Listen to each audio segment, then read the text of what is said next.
Hey everybody, just having an end of the day sort of relaxing look at my waterfall tank here. I did a little bit of work to it, but not a whole lot. It is worth getting on video though. I did a massive water change, and of course that removes a lot of the tannins and makes the water nice and vibrant and clear again. I changed the filter up so we've got nice flow with the water again. And of course, don't forget, if you're standing here in the room, you get to enjoy all of that. And of course the ceiling looks like this.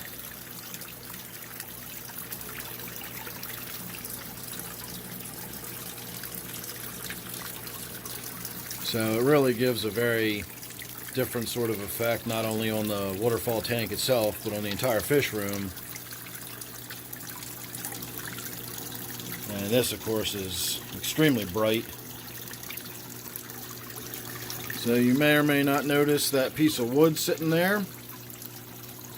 I took that out of my 20-gallon angelfish tank. It really wasn't serving any purpose in there, and the way it was sitting, the sawed off, flat, unnatural looking end was exposed. And so what I did in here was I jammed that end into the gravel down there on the left, on the bottom. And you can't really tell that it's been sawed off, and it actually just sort of looks like a natural branch sticking up out of the water.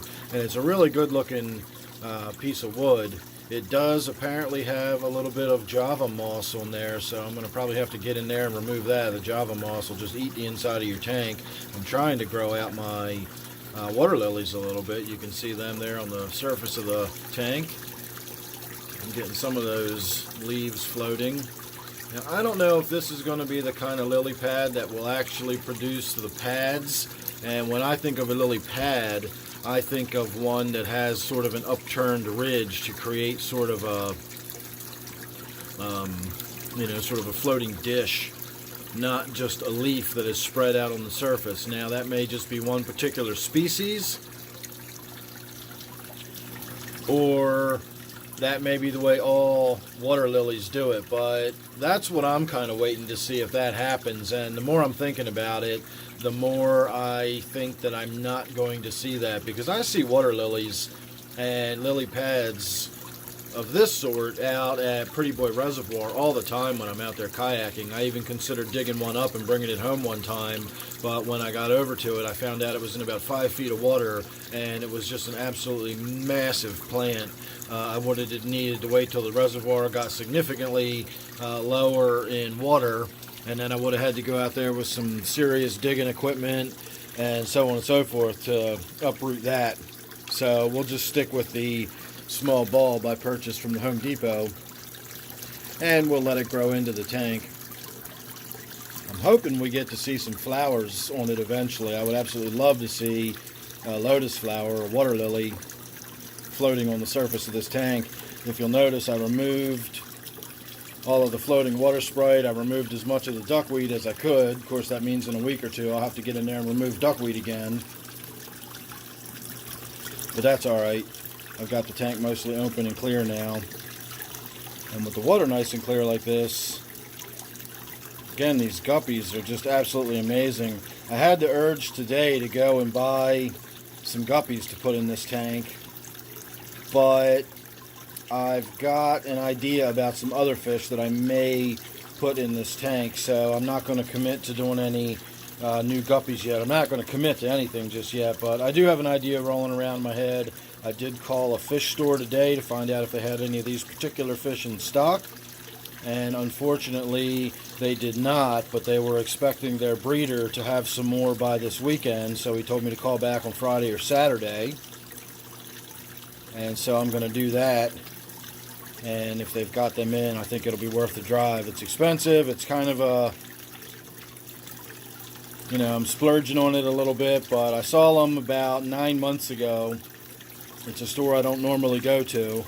I saw them, and for the price they wanted for a pair was really, really high. And it turns out that the pair was 2 males, and so there was no way I was going to pay that kind of money for 2 males. So when I spoke to him on the phone today, he said that he doesn't blame me for that. That must have been some kind of mistake. It should have been a male and a female. And if they get them in again this weekend, that will be what the situation is. And so if I can get a breeding pair of them, that will be something that I will consider. So again, you know, I'm not making any commitment to all that now that I got you all built up and ready to see this fabulous fish I'm talking about.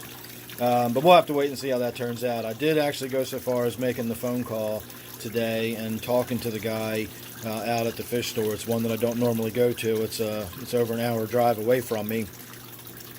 Their prices are usually high, but they usually have some really, really cool and unusual fish that I can't find anywhere else. So sometimes, you know, you just got to pay what you got to pay to get those fabulous fish. Speaking of fabulous fish, I absolutely love that one. I think that's probably my favorite guppy in here, that orange cobra, red cobra, whatever it is down there. I know these yellow ones, especially this one right here, are just incredible. I really don't even think this camera does them justice. They're just so bright in that light. You know, this is just my phone. I've got it set to auto, so as far as the white balance and the color balance and all that kind of stuff, I'm not a photographer. I don't know how to work any of that kind of stuff. So you get whatever the phone decides is what you're supposed to be seeing. And I really just don't think it does justice to what these fish look like. I swear it looks like they just take batteries. This yellow one here is just amazing. Especially when it swims under this light. I know I go on and on about how awesome this light is, but this light is really awesome. And it really, it's over 90 CRI, so that makes this very, very close to what natural sunlight would look like. So this is what these fish would look like if they were swimming around out in the backyard. Well, swimming around in a pond out in the backyard. So there you go, just a few minutes look at my waterfall tank at the end of the day as I'm winding down. Thought I would share that with everybody now that it's looking all nice and pretty. And don't forget, of course, that's what the rest of the room looks like. So thanks for watching, everybody. Hope you enjoyed. Make sure you're subscribed. Don't forget, of course, this one is my waterfall tank. I'll see you real soon in the next one.